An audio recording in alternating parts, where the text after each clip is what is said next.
yas'amun. Quran surah Al-Baqarah sab'ata wa salasin al-ayah amma ba'd. Panjenenganipun para alim, para ulama, para sepuh ingkang kaula mulyakaken, jamaah salat maghrib yang mudah-mudahan dimuliakan oleh Allah Subhanahu wa taala, santriwan dan santriwati yang mudah-mudahan kita semua juga masih terus mendapatkan bimbingan dan hidayah serta maghfirah dari Allah Subhanahu wa taala. Alhamdulillah, puja dan puji syukur marilah kita bersama-sama panjatkan kehadirat Allah Subhanahu wa taala yang mana pada malam hari ini kita masih bisa diberi kesempatan untuk thalabul ilmi pada kajian ba'da maghrib yang insyaallah pada hari ini kita masih lanjut dengan materi Khulasah Nurul Yakin. Namun sebelum itu seperti biasa akan kita bacakan dulu hadiah Fatihah untuk pengarang kitab ini untuk meminta keberkahan dan pemahaman dari apa yang akan kita kaji. A'udzubillahi minasyaitonirrajim. Bismillahirrahmanirrahim. Ala hadiniyah wa ala kulli niyatin salihah wa ala kulli ma nawa masalihah khususan lillahi. Al-mu'allif hadzal kitab Umar bin Abdul Jabbar. Syaikhullah al-Fatihah. Bismillahirrahmanirrahim. Alhamdulillahi rabbil alamin. Ar-Rahmanir-Rahim. Maliki yaumiddin. Iyyaka na'budu wa iyyaka nasta'in. Ihdinas siratal mustaqim. Siratal ladzina an'amta 'alaihim ghairil maghdubi 'alaihim waladdallin. Baik, kita mulai pembahasan yang keberapa? Mana bukunya? Dibuka bukunya. Yuk dibaca bareng dulu.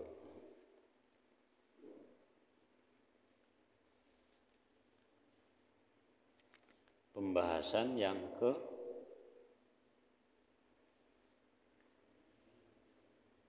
keberapa nih?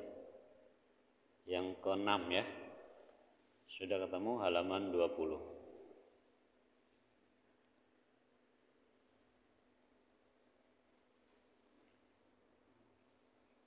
Halaman 20 ad-darsus sadisu. Yuk baca bareng 1 2 3. Ad-darsu sadisu. Tasiru jaisi Usamah. Kanan nabiyyu sallallahu alaihi wasallam jahaza qabla wafatihi jaisan ila syam biqiyadati Usamah ibn Zaid wa amarahu adkhalar ru'ba fi qulubil murtadin. Baik. Kali ini kita akan bahas pelajaran yang ke-6 mengenai tasiru jaisi Usamah. Tasiru jaisi utama. Tasyiru bukan tasiru ya. Tasyiru jaisi Usamah. Tasyiru utawi iki nglungakaken jaisi pasukan Usamah.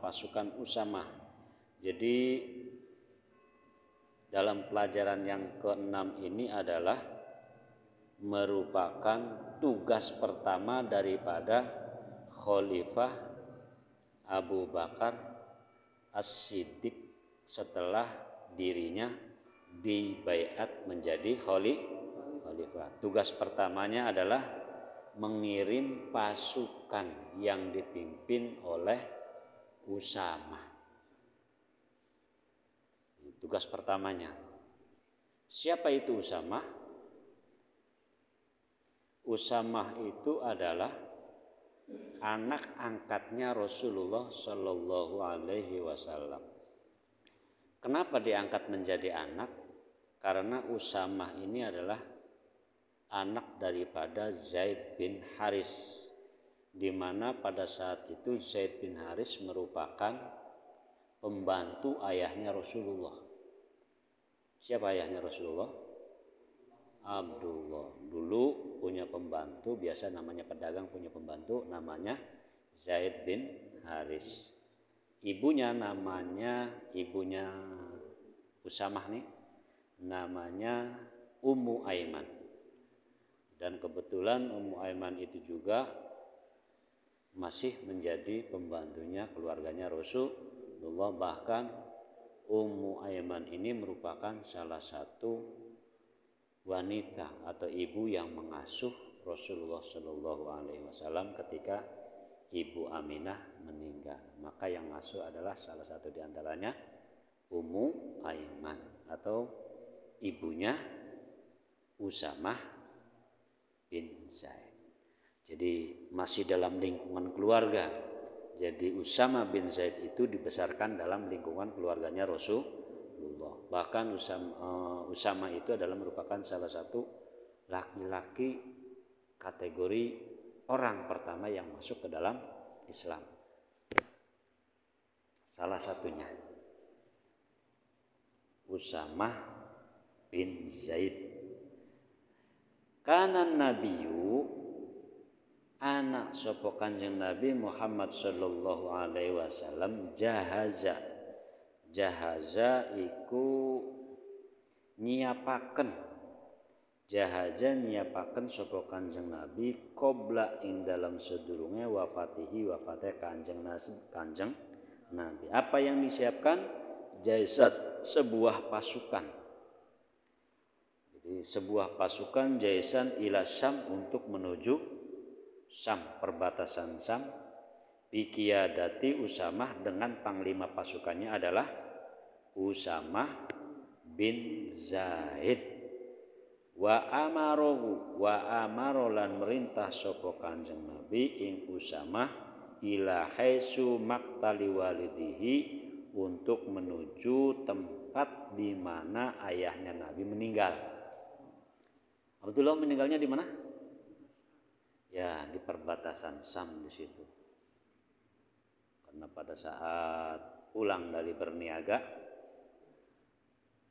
ayahnya Rasulullah sakit dan meninggal di sana. Wa qad tuwfiya, lan teman-teman meninggal sapa Kanjeng Nabi sallallahu alaihi wasallam qabla ing dalam sedurunge safaril jaisi, miyange pasukan sing dipimpin ning Usamah bin Zaid mau. Jadi sebelum Rasulullah Shallallahu Alaihi Wasallam meninggal itu sudah menyiapkan sebuah pasukan yang dipimpin oleh Usamah bin Zaid. Kenapa sih kok begitu? Dikirimnya kemana nih pasukan pimpinan Usamah bin Zaid ini? Dikirim ke perbatasan Syam antara Madinah dan Mekah. Itu di Syam. Kenapa di sana ada apa kok sampai menyiapkan tolak? Nah, yang ketiga, sekarang tolonglah ganti Usamahnya, jangan jadi panglima. Ganti yang lebih tua, karena Usamah bin Zaid itu masih muda. Tapi apa kata Abu Bakar ini? Faghadiba, melihat respon daripada sahabat-sahabat itu, pertanyaan atau usulan-usulan daripada para sahabat tadi, faghadiba, mangka marah sapa Abu Bakar, wa qala lan ngendika sapa Abu Bakar, la a'ziluhu wa qad wallahu Rasulullah sallallahu alaihi wasallam. Kata Abu Bakar, la a'zilahu, tidak akan saya ganti hu maring Usama bin Zaid wa qad halet teman-teman wis netepaken wallahu wis wasiataken sapa Rasulullah sallallahu alaihi wasallam. Jadi usulan yang tadi juga ditolak lagi oleh Abu Bakar. Kenapa? Karena Abu Bakar sudah menetapkan apa yang sudah ditetapkan oleh Rasulullah sallallahu alaihi wasallam. Kata Rasulullah Usama jadi panglima, ya Usama, enggak bisa diganti. Jadi semuanya walaupun Rasulullah sudah tidak ada, Abu Bakar As-Siddiq berkomitmen apa yang sudah diperintahkan oleh Rasulullah itu dijalankan oleh Abu Bakar. Maka disitulah kapasitasnya seorang khalifah yang mendapatkan julukan As-Siddiq. Orang yang selalu membenarkan Rasulullah. Apa jara Rasulullah? Ayo manut. Iya begitu. Makanya satu-satunya orang yang selalu membenarkan Rasulullah adalah Abu Bakar. Dan beliau juga mendapatkan julukan As-Siddiq. Aja maning sing beli, aja maningken sing manjing akal, bahkan sing beli manjing akal gak apa sing dilakoni Rasulullah, Abu Bakarku percaya, Abu Bakarku ngiyakinaken, Abu Bakarku iya beneraken apa sing dilakoni Kanjeng Nabi, termasuk ketika Isra Mi'raj.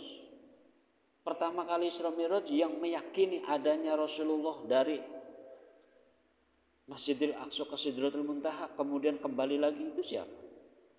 Abu Bakar As-Siddiq. Sebelum orang-orang meyakini, Abu Bakar As-Siddiq adalah orang yang pertama kali meyakini. Termasuk di sini strateginya Rasulullah yang sudah diterapkan. Walaupun dia belum tahu tapi sudah diterapkan oleh Rasulullah, maka Abu Bakar pun menerapkan seperti apa yang dilakukan oleh Rasulullah. Nah, maka wajar faghadiba Abu Bakar ini marah ketika para sahabat-sahabat mengusulkan agar Usama bin Zaid itu diganti. Summa sayya'al jaisa. Nah, karena semua ditolak, maka summa sayya'al jaisa. Diberangkatkanlah pasukan tadi oleh binafsihi, oleh siapa? Oleh Abu Bakar sendiri. Maka pasukan yang sudah siap berangkat ke perbatasan Syam untuk menggempur pasukan-pasukan Romawi Timur yang ada di sana dipimpin oleh Usama bin Zaid, yang memberangkatkan langsung adalah Abu Bakar As-Siddiq. Nah, di sini ada keterangan bahwa pada saat mau melepaskan itu pasukan berjejer belakang, yang di depan adalah Usama bin Zaid dan Abu Bakar. Ketika mau dilepaskan, Usama bin Zaid menaiki kuda sementara Abu Bakar menggunakan jalan kaki. Bagaimana layaknya melepas pasukan? Jadi pasukan yang siap tempur dipimpin oleh Usama bin Zaid itu Abu Bakar jalan kaki. Di bawahnya Usama bin Zaid. Usama bin Zaidnya menaiki kuda. Apa kata Usama bin Zaid? Kata Usama bin Zaid, ya Sayyidina Abu Bakar, kamu yang naik kuda, jangan saya. Kata Usama bin Zaid. Tapi permintaan Usama bin Zaid itu ditolak. Tidak ya Usama, kamu pemimpinnya, saya hanya mau melepaskannya saja. Akhirnya dengan berat hati Usama pun naik kuda dan Abu Bakar jalan kaki. Berarti itu pemimpin yang menghormati bawahan. Begitupun bawahan yang menghormati pemimpin. Etikanya seperti itu. Walaupun dia pemimpin, ya ketika tidak diberi tugas, ya jangan semena-mena. Walaupun bawahan, ketika diberi tugas, ya apa yang dia lakukan, ya lakukan. Ya begitu kan? Etikanya begitu antara pemimpin dan bawahan. Summa sayya al jaisu binafsihi wa ausohu dan wa ausohu lan paring wasiat biwasiatin hakimah kelawan wasiat sing bijaksana. Salah satu di antara wasiatnya adalah kalian jangan pernah berkhianat terhadap Islam. Salah satu wasiatnya seperti itu yang disampaikan oleh Abu Bakar terhadap pasukan Usama bin Zaid. Cuman begitu doang kata-kata. Kalian jangan pernah mengkhianati Islam. Karena sadar betul ketika sepeninggalnya Rasulullah banyak sekali umat Islam yang menjadi murtad atau keluar daripada Islam. Terus fabasarul jaisu mangka lumaku opo al jaisu pasukan sing dipimpin oleh Usama bin Zaid wa aghoro lan perang opo al jaisu ala ahdafihi ing atase memerangi wasaba lan boyong sapa al jaisu wa ghanima lan ngrampas sapa al jaisu wa raja'a lan kembali balik opo al jaisu ilal madinati maring Madinah dofiron kelawan menang. Dofiron pemenang. Ya boleh kalau kalian punya anak kasih nama Dofir. Itu namanya maknanya pemenang. Dofiron. Ya ini sekedar untuk referensi saja barangkali. Punya adik, punya ponak. Nah, setelah dikirim dan melakukan peperangan di sana, siapa yang diperang? Tadi Romawi Timur atau Bizantium diperang dan pasukan daripada Usama bin Zaid itu menang ya. Semua rampasan perangnya dibawa ke kota Madinah. Ilal Madinati Dofiron fa'ad kholar ru'ba. Nah, ketika mengetahui bahwa pasukan yang dipimpin oleh Usama bin Zaid ini mengalami kemenangan atau mendapatkan kemenangan, fa'adkholar rubba, maka seketika itu juga nyali orang-orang yang murtad tadi fi qulubil murtadin, menjadi ciut, menjadi takut. Akhirnya sebagian mereka ada lagi yang masuk Islam. Ternyata gejolak sebelum Rasulullah meninggal itu sudah banyak gejolak. Satu di antaranya adalah orang muslim yang murtad, yang masuk kembali kepada budaya mereka. Kemudian ada lagi orang yang mengaku nabi, saya adalah nabi penggantinya Muhammad. Ada itu pada saat Rasulullah menjelang wafat. Dan hal ini pun terjadi biasa ketika mau ada fenomena pergantian kepemimpinan, banyak sekali orang-orang yang menampilkan kebaikan, banyak sekali orang-orang yang memberikan jasa tentang bagaimana kita, tentang bagaimana saya. Ya ini kan sudah musimnya nih. Banyak sekali orang yang tebar pesona, ya istilahnya begitu ya. Tebar pesona untuk menjadi orang yang paling terbaik. Yaitu sudah umum dan itu terjadi sudah lama. Jadi itu memang namanya fata morgana, bukan fata morgana ya, namanya sudah menjadi hiasan hidup seperti itu. Ketika mau pergantian kepemimpinan pasti ada orang-orang yang memberikan pesona-pesona yang luar biasa. Tapi setelah jadi pemimpin, pesona itu pudar. Ya, pesona itu pudar. Fi qulubil murtadin, di hati orang-orang yang murtad. Orang-orang murtad hatinya menjadi ciut. Oh, ternyata Usama seorang pemuda yang berusia 18 tahun menjadi pemimpin perang berhasil mengalahkan pasukan Romawi. Dan anehnya, bukan anehnya, takjubnya ini, pasukan yang dibawa oleh Usama bin Zaid itu tidak ada satupun yang menjadi korban peperangan. Jadi kembali utuh seperti mereka berangkat. Berangkatnya sekian, pulang kembali sekian. Tidak ada satupun yang menjadi korban dalam peperangan tersebut. Bukan main. Itu tanggung jawab seorang pemimpin. Tapi biasanya kan kalau komunitas-komunitas kecil ana wong 5 miang bareng korban siji sirape sing dadi korban. Sing papate selamat, sing siji jadi korban. Nah, enggak beres ini namanya pemimpin. Tirulah Usama bin Zaid.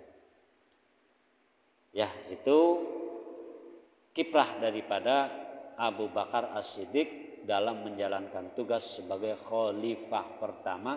Tugas pertamanya adalah mengirimkan pasukan ke perbatasan Syam yang mana pada saat itu sedang bergejolak dikuasai oleh Romawi Timur. Mudah-mudahan dari sini kita mendapatkan sedikit wawasan. Insya Allah jangan bosan-bosan untuk membaca, untuk mengkaji, untuk bareng-bareng belajar tentang pemahaman Islam. Jadi sejarah dapat, fikih dapat, pengetahuan lain dapat. Mudah-mudahan ada manfaatnya. Wassalamualaikum warahmatullahi wabarakatuh.